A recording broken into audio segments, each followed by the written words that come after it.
Segundo Reis, capítulo 13. No 23º ano do reinado de Joás, filho de Acasias, em Judá, Jeocás, filho de Jeú, começou o seu reinado de 17 anos sobre Israel em Samaria. Mas ele fez o que era mal aos olhos do Senhor, seguindo os caminhos perversos de Jeroboão, filho de Nebate, que havia feito Israel pecar. Ele não se afastou desses maus caminhos. Por isso o Senhor ficou irado com Israel e permitiu repetidas vezes que Hazael, rei da Síria, e seu filho Ben-Hadad atacassem e conquistassem o povo de Israel. Então Jeocás orou ao Senhor pedindo seu auxílio, e o Senhor atendeu às suas orações, porque viu que o rei da Síria estava oprimindo demais o povo de Israel. Por isso o Senhor preparou um libertador para Israel, e o povo escapou dos maus tratos dos sírios. Israel viveu em segurança outra vez, como havia vivido em outros tempos. Porém, eles continuaram a pecar, seguindo os maus caminhos de Jeroboão, e continuaram a adorar o poste ídolo em Samaria.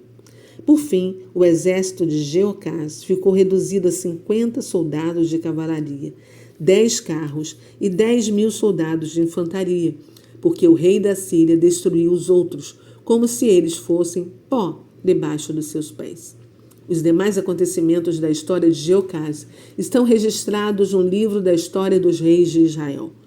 Jeocás morreu e foi sepultado em Samaria com seus antepassados, e seu filho, Jeoás, foi seu sucessor, e reinou em Samaria durante 16 anos.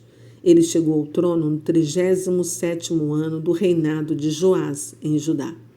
Mas ele fez o que era mal aos olhos do Senhor, porque agiu da mesma maneira que Jeroboão, filho de Nebate, fazendo o povo pecar. Ele não se afastou desses maus caminhos.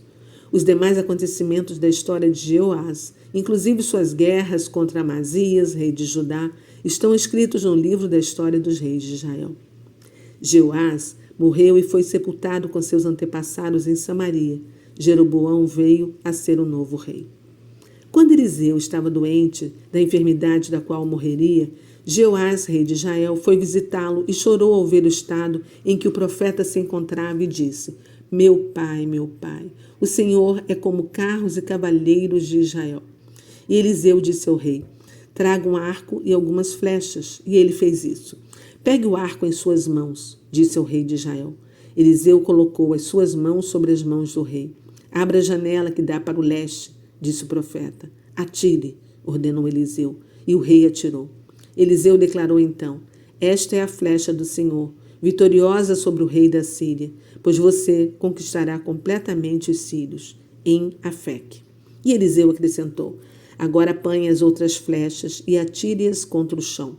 O rei apanhou as flechas e atirou 3 vezes contra o chão. Mas o profeta ficou irado com ele. Você devia ter atirado contra o chão 5 ou 6 vezes, exclamou, pois então teria ferido os sírios até que eles ficassem completamente destruídos. Mas agora você será vitorioso somente 3 vezes. Então Eliseu morreu e foi sepultado. Naqueles dias havia algumas tropas moabitas que costumavam invadir a terra todos os anos na primavera. Certa vez, alguns homens que estavam sepultando um amigo viram esses bandidos. Então, mais que depressa, jogaram o defunto no túmulo de Eliseu e fugiram. E logo que o corpo tocou os ossos de Eliseu, o morto voltou à vida e se levantou. Durante todo o reinado de Jeocás, Hazael, o rei da Síria, oprimiu o povo de Israel.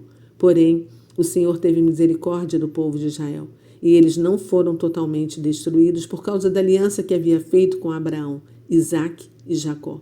E ele continuou cumprindo essa aliança. Morreu Hazael, rei da Síria, e seu filho Ben-Hadad reinou em seu lugar.